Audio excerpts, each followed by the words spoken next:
All right, today we're going to talk about how we can automate the identity lifecycle with Microsoft Entra ID governance. I'm Tim Watson. I'm a senior architect at Oxford Computer Group. Uh, Today, the agenda, we're going to talk a little bit about Microsoft Entra Identity Governance, give an overview about that. Of course, we want to talk about lifecycle workflows, the overview there, what does it take to create a workflow. Another exciting thing I think that's really bringing this together is custom extensions, the ability to have custom extensions in our workflows. We're going to talk a bit about operations. We do now have the ability to see what's going on in our workflows, the history, the audits, really, really good stuff to know if your workflows are working correctly. And we're going to touch on some final thoughts about the presentation, some discussion points.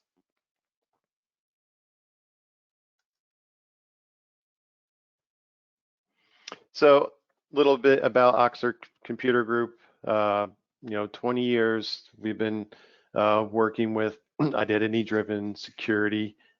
We've had, as you can see, lots of projects. We've been Partner of the Year. We do meet with the Microsoft security teams to learn about new and evolving technology in the governance space and the identity and security.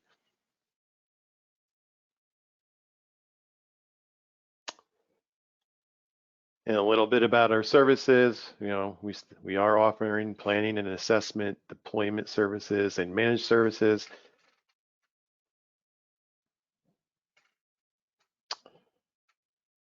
So what is Microsoft Entra's identity governance? Identity governance allows you to balance your customers' need for security and employee productivity, the right process and visibility, provides you capabilities to ensure that the right people have the right access to the right resources at the right time.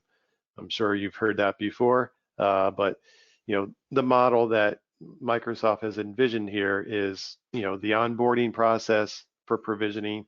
They're offering that HR inbound provisioning from Workday and SAP that allows you to create on-premise AD accounts, cloud only, Azure AD accounts. Then you can further your onboarding with Access Lifecycle Management. Mainly what we're going to talk about today, the workflows fit into Access Lifecycle Management, but that also involves offboarding. It also involves the mover situation. But then you also have, when people do get their basic limited rights, some people might need more rights. They may need privilege rights. So you've got your PIM, your privileged identity management solution there, which allows you to elevate your rights. And then you have access certifications. Let's take a look at every access people have, and do they still need that access? So full circle here, these are the products that make up the Entra identity governance. But today we're going to talk about lifecycle workflows. They've been in private and public preview for some time, but they now are generally available. They were always built as automations to execute top actions. If you ever looked at it in private and public preview, it was very limited, but they did start with, let's see, what can we give people that we know everyone's going to need? What are the onboarding tasks? What are the offboarding tasks? So those are defined. It's easy now to generate passwords, assign people to groups, disable or enable an account, notify people, and maybe do a license removal. We know there's a few execution options out there for scheduling it. We can also run this manually, and we can customize the schedule a bit. We'll look at it, but it can be scheduled by hours. We'll also look at, what happened to our workflows. We'll look at versioning. Versioning is, something new, and the history of workflows. What happened during my workflow, and some good auditing points. And finally, again, I think what's really great about lifecycle workflows throughout the previews and the public, that they came out with custom extensions, the ability to call logic apps that may exist in your environment today, or new ones that you come up with, so you can extend the lifecycle experience. So let's go over some workflow basics. As you can see, we're going to start out with templates, but just to point out, I'm going to go over running through the UI part of the portal and using a template here. But templates aren't needed. We're not going to discuss it, but you can create workflows with the graph. The portal UI experience is very easy. I could probably create a lot of them very quickly, but you might choose to use the graph if you have to create maybe 20, 25 workflows very quickly, and maybe it's a common, you have a common task, but the user scope is different, and that's easy enough to parameterize with a script, so you can create them very quickly.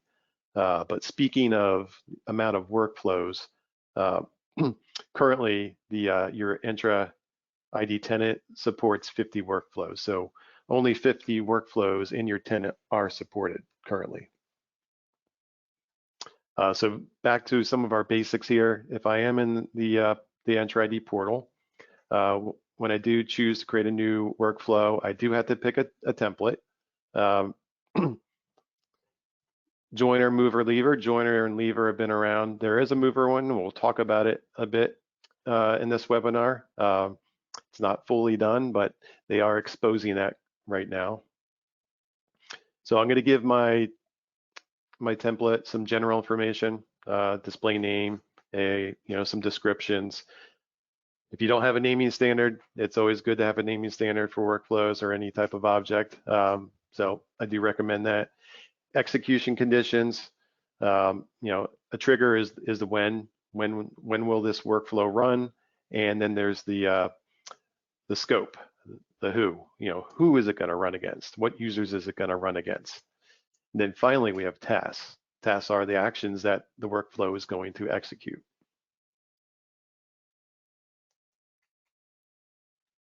So our basics here, again, name the description. As you can see here, this is the first screen after I pick the template. There's really not much I can put in here, but again, I need a name and description.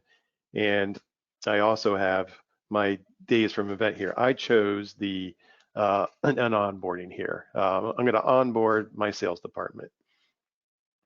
Notice that trigger type right here is grayed out, but it does have a drop-down menu. So to me, that looks like something probably will be featured soon or in the future with a trigger type. But I'm just worried about my employee hire date here. Something to point out when I first worked with these is that the employee hire date was not exposed in the UI in your portal. But the other day I did see that the employee hire date is exposed. So it is easier to test with, but if you are working with the employee end date, it's still not exposed. So you're probably, if you're going to test it, I know you're probably not going to want to have to sync data there. If you're testing, you'll still need the graph to update the employee leave date. Hire date is there, I know, for a reason, because they just added that so you can use them for dynamic groups. But something to think about timing. You can get in your hire dates, your leave dates with the Workday and SAP provisioning. That'll set it for you. If you do set it in AD, it has to be on a string value, and it does have to be a certain format. You can look that format up, but basically it's in a year, month, day plus time format. And if you're thinking about time and setting some of these onboarding and offboarding templates up, think about when you're going to run them. So if you are setting time for a start date, you might want to make it between like 1 a.m. or 2 a.m. to 5 a.m.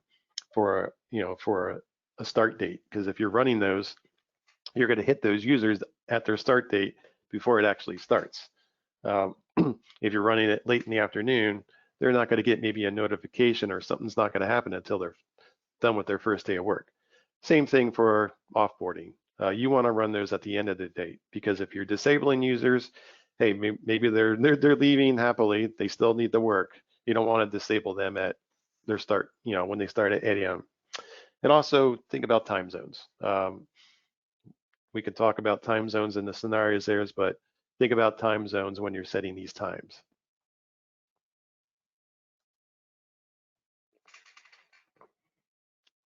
So I have my basics here. I got my execution condition. So now let's look at scope. So I know when I'm going to trigger it. It's going to trigger during 7 days before my start date.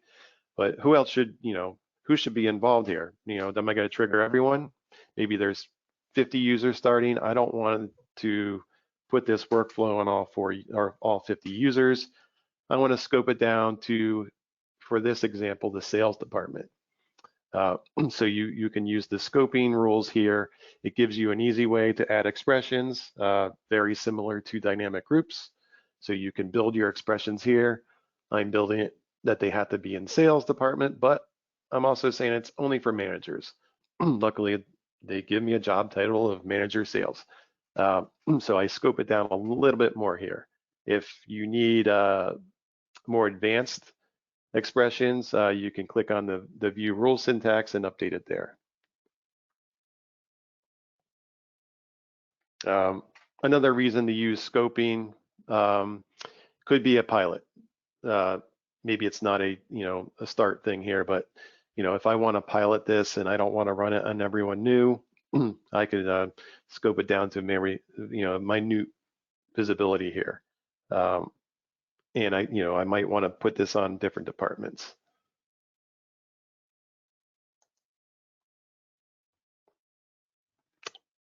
Finally, I have tasks. We wouldn't be doing workflows if we didn't have something to do, an activity here. So in my task section here, I have the ability to add a task. I can disable a task. I can enable a task. I can reorder here. You see how it goes task order 1, 2, 3, 4. I might add users to group up top if I want to, and I can actually remove a task.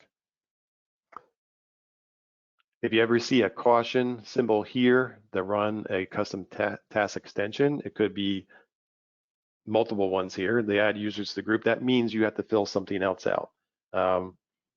So you always have to add your task, and if you do see that little caution, that means something else needs to be filled out before that can be saved.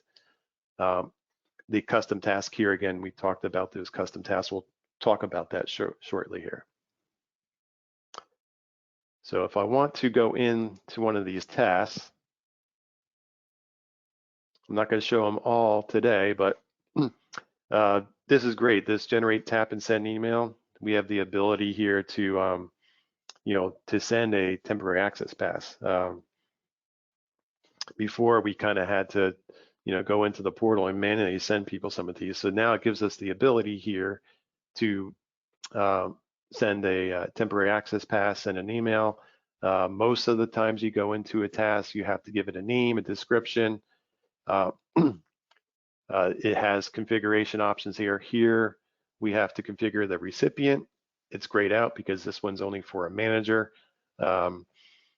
Options for the access pass, how long is it going to last? Is it a one-time use, meaning do you send it once and they can only use it once? Or can they use it multiple times? But just wanted to point out here that since the recipient is grayed out and you're testing, the CC can be used not only obviously a CC, maybe you're sending this to service desk also, or maybe some admins. I like to use it if I'm testing. I can put my address in there to CC it, and then I can take a look at how that email is going to be sent. What's the format? Does it look good?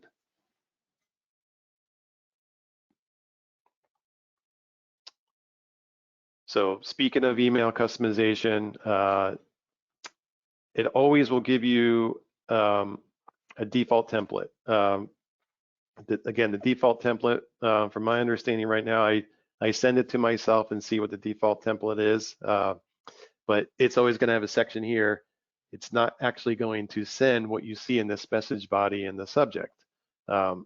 It's whatever is in the background as their template. They're really not exposing those templates right now. That's why I do a test and I see what's involved here. But these templates are good. It gives you the basic, but if you do want to modify it, you do have dynamic attributes. As you can see here, dynamic attributes can be used using user principal name, user given name. There's a whole list of them if you go to the lifecycle workflow documentation. If you need to use different languages, you can use the templates, and you can specify, dynamic based on recipient. So if the recipient is using a certain language on their OS, it'll translate it for you automatically. But one thing to understand is if you're not using the template, you're going to have to create the language in that language. So if it needs to go out in Spanish, you have to write it in Spanish.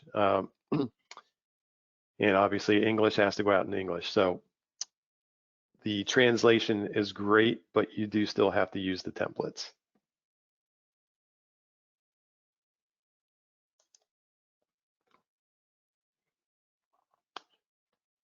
So we did pick some tasks. Just wanted to show you here. These are all the different tasks that are currently available, the built-in ones. Understanding that each task has a category, so depending on the template that you choose, you're only going to get that category. So if I did choose a joiner template, like an onboarding joiner template, I won't see tasks like remove users from all groups, remove access package assignments for a user, because those are lever tasks and they're not going to show up in my joiner template here.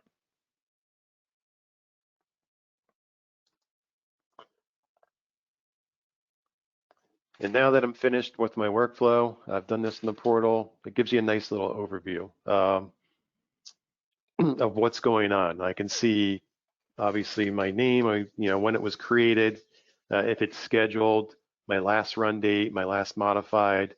I can see when it's going to run next. Overall, I can see how many processed users there were. Ones with failures. There's tasks. This one didn't do too good, it looks like. We'll talk about that in a minute. But it's that's why it's an overview. Great single pane of glass here, giving us an overview of this workflow. But I can go and edit this workflow here also. I can click on tasks, add more, reorder them, maybe disable some, remove some, execute conditions, change my scope, my triggers. I also can run this on demand, but we'll talk about that, and we'll go over the workflow history and version shortly here.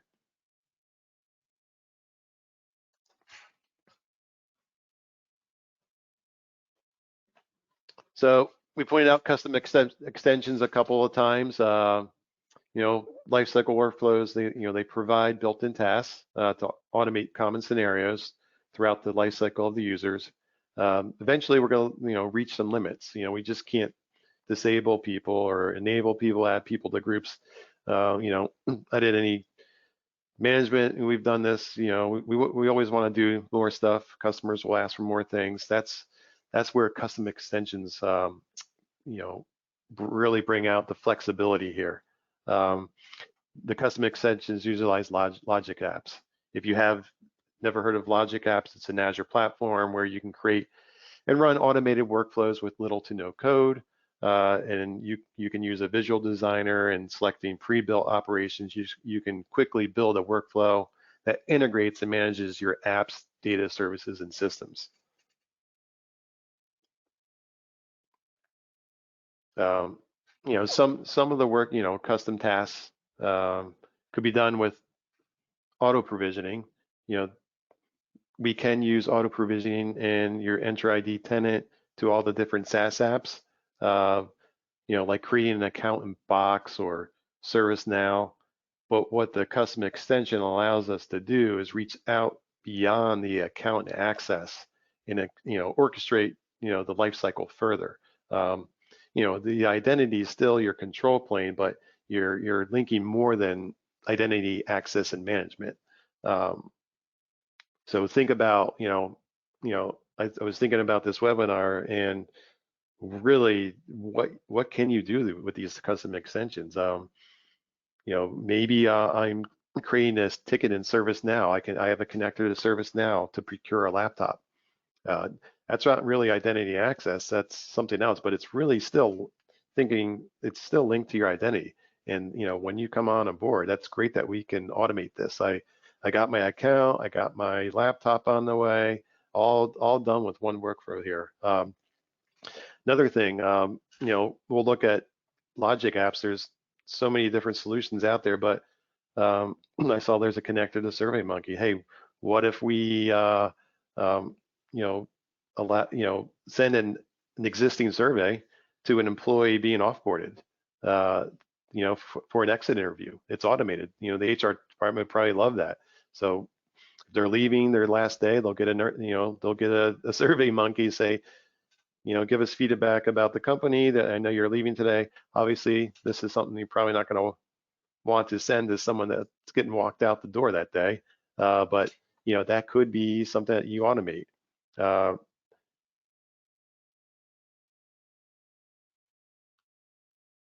And then there could be existing logic apps out there that you're using today, but you're manually scheduling them. Logic apps can be scheduled in their own sense, but wouldn't it be better that you have lifecycle workflows doing that for you?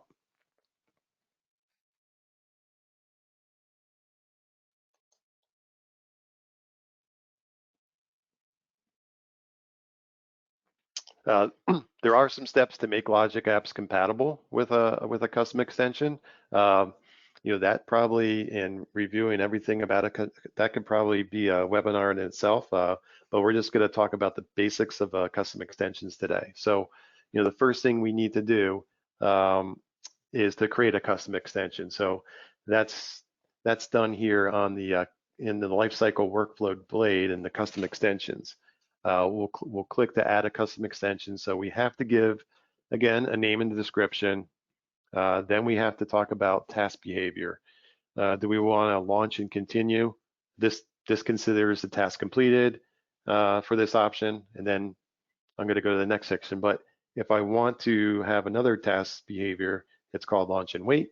That the task execution waits on the response from the logic app.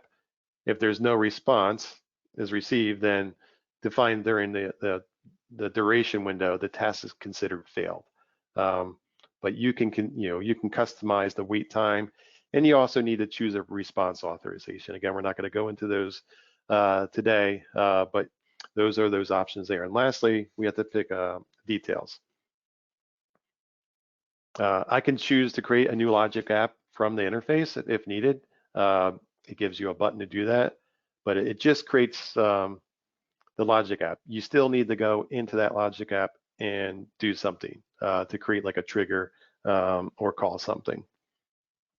You always have to choose a subscription when you're creating it. You always have to choose a resource group. If I choose not to create a new logic app and I have an available logic app, I can choose it. It will be available. If I choose to create a logic app, I have to give it a name, and I will click on a button. It'll create it for me.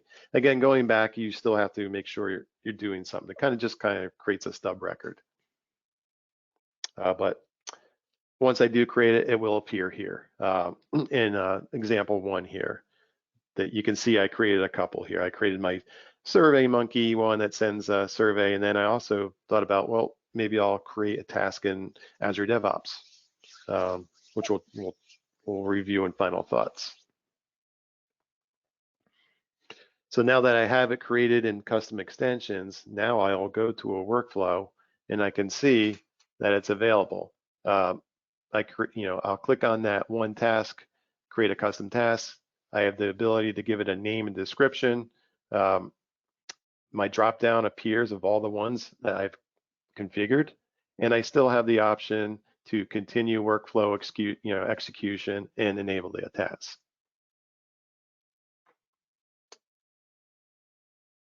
Something I didn't point out earlier, you can always enable, disable from the task, but continue workflow execution on there. Everyone's different, but you may need to say, I'm going to continue all the time if there's an error. Really want everything to run, even if one task didn't run, but maybe something is when you have to have a task to run, and then the next task is depending on that task to provide data. So that might be a reason that you don't want to continue.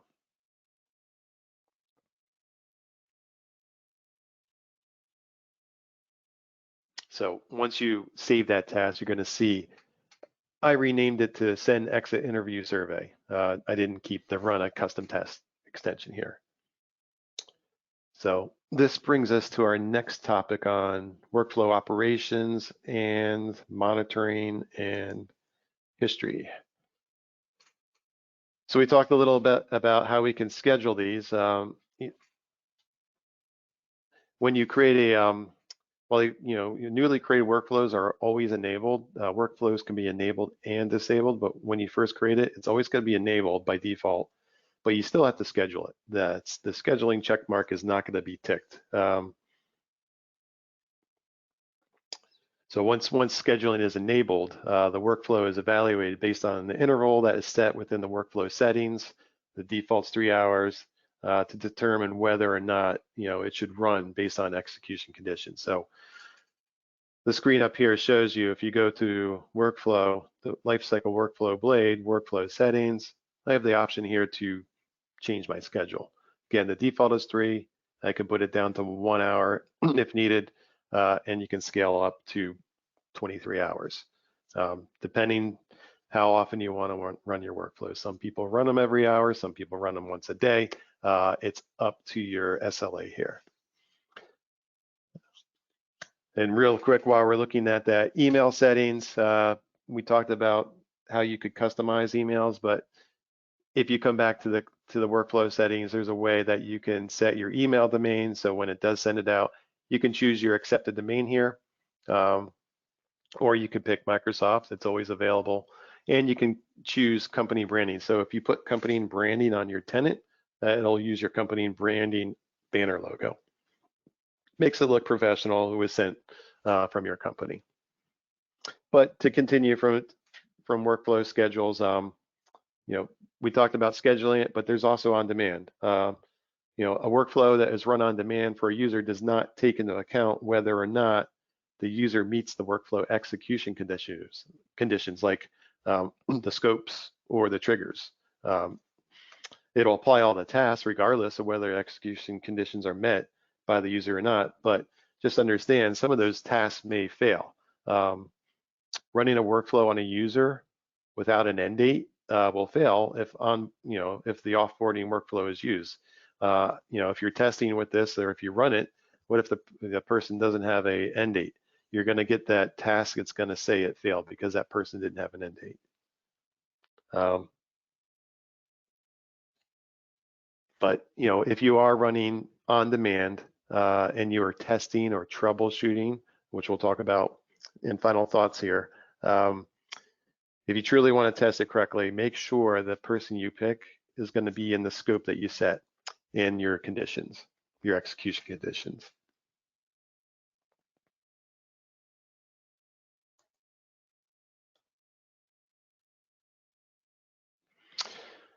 So unlike the basic properties of a workflow, newly created workflow versions can vastly be different from previous versions. Tasks can be added or removed, and who the workflow runs for can be different.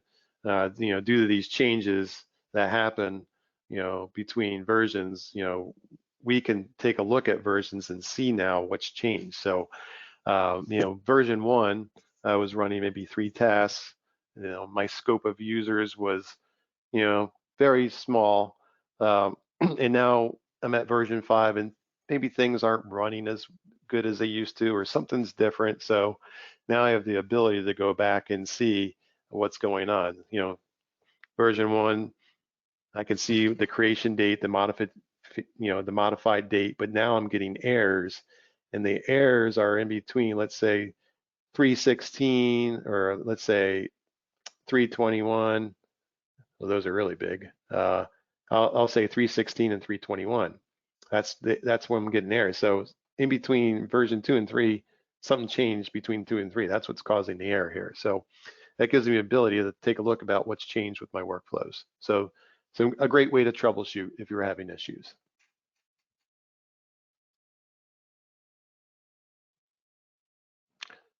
So why was I looking at my versions, and trying to troubleshoot it? Maybe I should have put this slide first, but workflow history tells you a lot about what's going on. I can choose by looking at workflows. I also can look by users. I can have a user summary. I can have a run summary, only showing the workflow runs, and I can have a task summary. And I can see here that things are not working very well for this workflow. Some things failed and some completed with errors. I'll take the failed one here. We talked about it before. I think I ran something um, for a user. It's not this one, but this person was I wasn't able to, send out a temporary access pass because this user had prior sign-ons. I ran it on demand, and this person already signed in. So again, if you're going to run something on demand, it's always going to run no matter what the condition is, the execution trigger or the scope, but your tasks are all run, but they might fail. So this is a good way, workflow history, to see what's going on.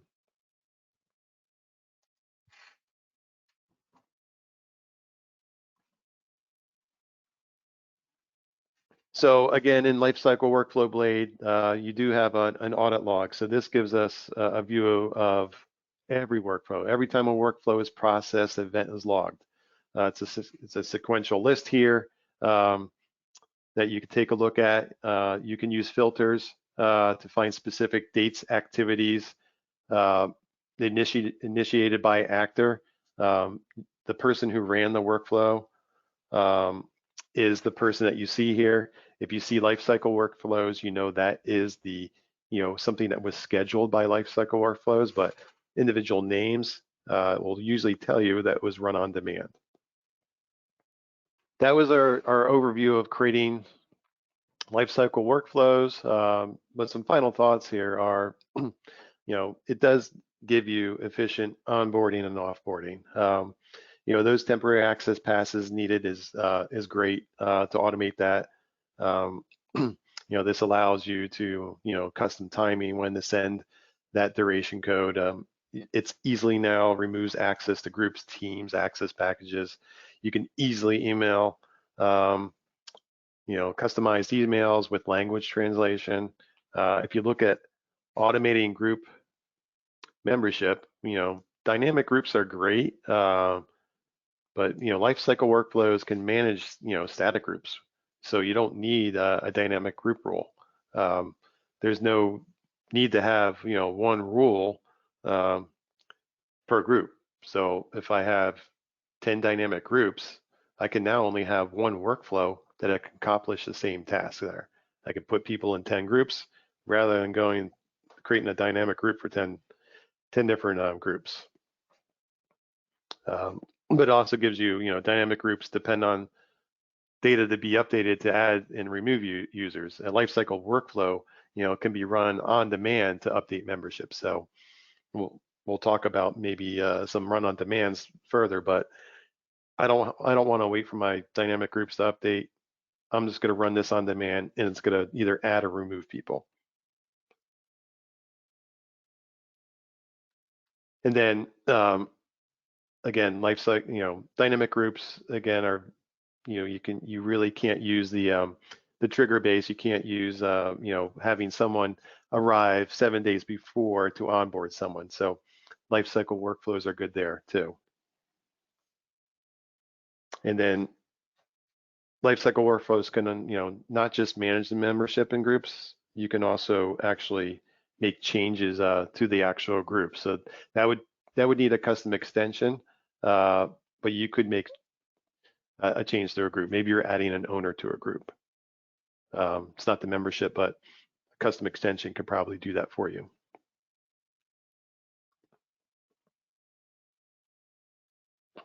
So run on demand is your friend. You can use this as an immediate fix. Let's say a task was failing and you need to rerun to fix what should have happened. Maybe at the time, a task ran, it got a response that maybe the endpoint wasn't available. So I can quickly go and run it and fix that issue. We've got that emergency disable use case out there that people want. I can create a separate workflow that's not scheduled, but I can use it as an emergency disable process. I can disable a user, I can revoke sessions, I can remove access. So it's just sitting there waiting for me to run it. The run on demand will always ask, what users do you want to run this on? I can select my single person that wasn't, was told that we got to, quickly disable them, and it runs all the actions that I need. I'm going to use it for troubleshooting. The workflow is not working, so I may change the triggers, the scope, and tasks to see what is going on here. What's working, what's not working. I can only run it on one person, so not everyone in there is getting the same treatment. So it's good for troubleshooting. And again, testing with a single user. I don't want a whole scope of users. I just want to test it on one person before I release it to everyone. And then there's the exception and the template for a type of user. Similar to emergency disable, but this is for maybe active users who I want to give access to multiple resources by running this, this one workflow. Someone is in a department, but there was a request that they need access to maybe another department. I would create maybe a mover one, since it doesn't allow you to schedule it. It only is run on demand, which is different. Over if you've been playing with these, I've noticed that the mover was there, appeared, I could schedule it. Things happen with certain attributes, but still being worked on. I noticed that they don't let you schedule it anymore, but that's why I think I could just use that one for now to run exception processes for people. Then workflow operations, the workflow audit logs are a good place to start. You can filter by status to see if workflows are failing. The log will tell you what workflow had a failure. Then you can then open that workflow and look at the workflow history to investigate what users had failures and what runs had failures and what tasks had fails. And then workflow versions, again, you can go back in time and see what happened, what changed, to your trigger, your scope, and your tasks.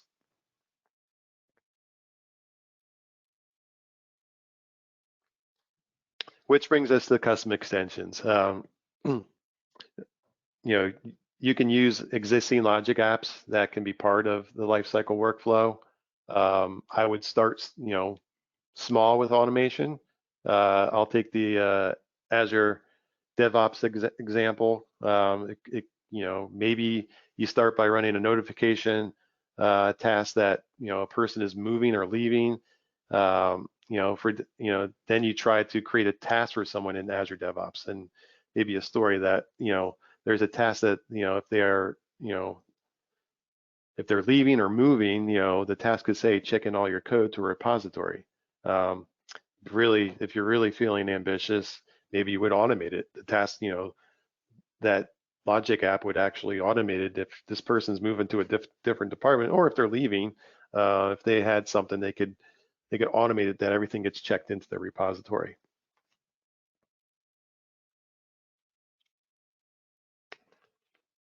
So don't limit yourself to typical identity and access management tasks. Again, these reach out to multiple external, hundreds of logic app connectors are out there. So it's just not IAM we're doing here. Like we've had some examples that we can procure an asset, a laptop. We can remind someone to complete a task, and we can get feedback with a survey. This entire the entire paper process for onboarding a new employee could be replaced eventually with a lifecycle workflow. So with that, that's the end of our webinar today for lifecycle workflows. If anyone had any questions, there is an ability to ask questions here in the GoToWebinar. I'd feel free to answer them. So I do have a question: will this be a replacement for MIM? Of course, I've already seen it, already been proposing it. The MIM portal, lifecycle workflows could be a replacement for the MIM portal. Obviously, the whole governance stack out there for Microsoft can replace, the sync engine if possible. But I think lifecycle workflows, access packages are a great place to start for replacing the MIM portal. Are we able to provide birthrights such as assigning users to required applications? It's funny, I was looking at it today. Birthright for groups, if we wanted to go back to all those tasks, groups, teams, it doesn't actually have the ability for an application. Obviously, if your application was using a group, you would add them to that group, and then they would have access to that application, but there's not a specific task to add you to an application. But I wouldn't doubt if that's something coming in the future there, because I mean, it would be great that you don't have to depend on a group. If not needed. You could assign someone to an app on an access package, though, if we're looking at the whole governance stack there.